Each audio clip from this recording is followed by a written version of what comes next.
But I'm curious to know, like going into this, I mean, given how good those last three films, how much of your sort of your initial mentality was looking at what Rupert and in particular Matt did in those last two films and going like, okay, my first job is to sort of maintain that same level of artistry. Yeah, sure. That was definitely some hesitation there.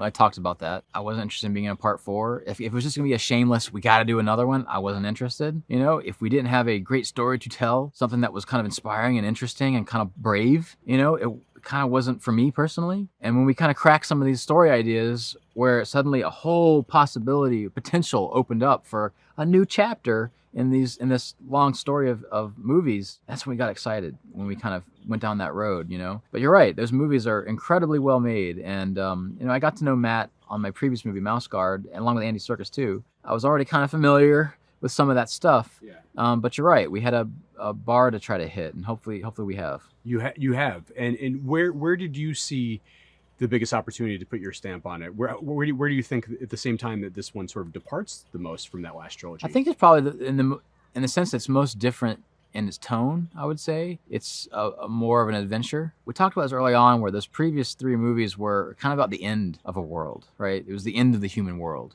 It was the end of Caesar's story. You know what I mean? Things were ending in those movies. Our movie's about a beginning.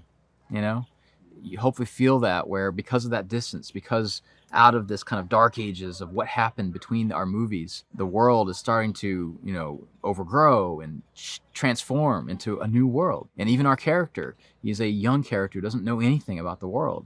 He's naive in that way and innocent. And he sets out into this world to discover the truth about it. And we get to discover that with him. I heard at some point that your pitch was Apocalypto with apes. Yeah. Is that true? Yeah. That was kind of my first kind of instinct. Now, I got to say, I don't think we quite ended up as that. Yeah. We're not like a revenge film in that sense. Yeah. But in that sense of this small community that's isolated and sort of a very peaceful existence is kind of invaded by an outside force that takes a character into a world that's much larger than he's able to comprehend.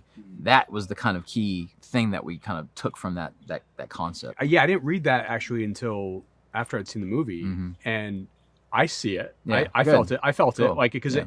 Apocalypto is one of those films, and I think so is Kingdom, where like once the action starts, you're in it. It's That's great, it's yeah. riveting from That's like, good, from that's good. beginning to end. The Not action too long. doesn't That's stop. good. Yeah, no, Everyone's worried about it. 100%. No, I was worried about. We that were worried too. about it. I was like, wait, how 2 hours? and There's 20 stuff I minutes? cut that Fuck, I hope this is good. I'm starting And to think it I is. shouldn't have cut. There was some good stuff I cut. Yeah. man. What was it? What was the original? What was the director's There was cut? about 3 more minutes that I wanted to keep in there. Oh, that's it. Yeah.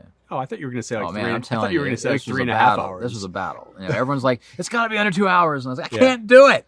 Yeah. But anyway, But only 3 minutes. that's all I wanted. Yeah. That's not bad. Yeah. That's So we'll see what in happens the with grand DVD. scheme Yeah. of things. So the director's cut's only going to be a little longer. I wouldn't even call it a director's cut. Yeah. I still Yeah. like this cut, but Yeah, there's just yeah. some really cool stuff that I think Yeah. just would have give context to things, and it's, if nothing else, they're gorgeous shots.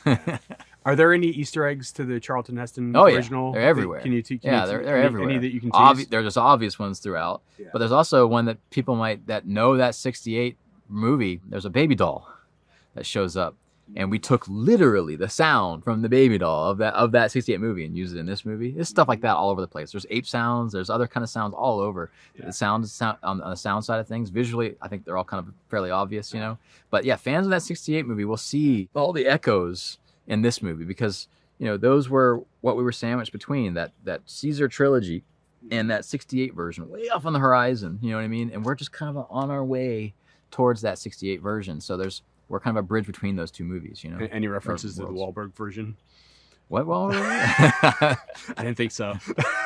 You guys make history. Is this the first time apes swear? I think it is. good question. I think it At least is. we play it for a joke. Yes. Yes. But I'll say this: I think families are okay to go to this movie. It's not gory. right. There's some intense stuff in it. There's some mature ideas in it. Yeah. But kids can handle it. I think this would be a good movie for 10 and up, 12 and up, something like that. You know Yeah. what I mean? It's light cursing. Yeah. Like you said, it's for Yeah, comedic it's relief. very tame. Did you have to fight for that? No, No. I haven't really had any fights in this Yeah. movie, to be honest, other than the runtime, which was a struggle. I mean, Disney's been a great partner, and for the most part, I worked with Steve Asbell, who was an old friend who took over for Emma Watts at Fox, and Scott Aversano. These were old friends of mine for a long time. So it's been fantastic. We have our arguments, like you would for anything, but only because we care. So no, it's been. If anyone's worried about this being Disneyfied, that's not the case here. We tried to stay true to what makes these movies great. Yeah. Is the idea a new trilogy? Have you guys gotten that far? Yeah, that's the goal. I mean, let's not be naive. It's an important franchise for the studio. When we went into this, we knew it'd be nice if this was a bigger thing. It wasn't just a one movie and we're done. So we very much tried to make sure it had closure, that it felt like one complete experience. But we literally try to open doors by the end to give the promise of there's much more story to tell. So hopefully we're able to do that. We'll see what happens, with how successful it is and stuff. So yeah, no, I think it's going to kill. We hear so much about Ape School with Sure. these movies. Do you witness any of it? Did you Yeah, my only witness is to, oh my God, you don't spend a lot of time in there because I hear they're all down in the basement, doing their things for weeks on end, and I'm running around doing other stuff, prepping the movie, but I eventually go down there and all I see are these guys walking around, just acting like apes and like coming up to me and staying in character, and it's intimidating. It's weird, but it's so crucial that they get comfortable doing that.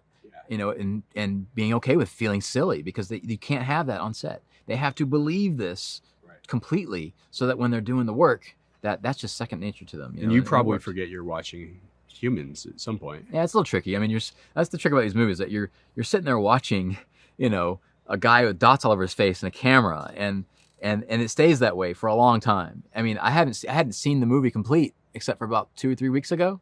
So you're working in this space where the movie's constantly unfinished, and you're just, okay, that thing's going to fit here eventually, but okay, now I'll go back to this one. You're just constantly juggling all these elements and these pieces.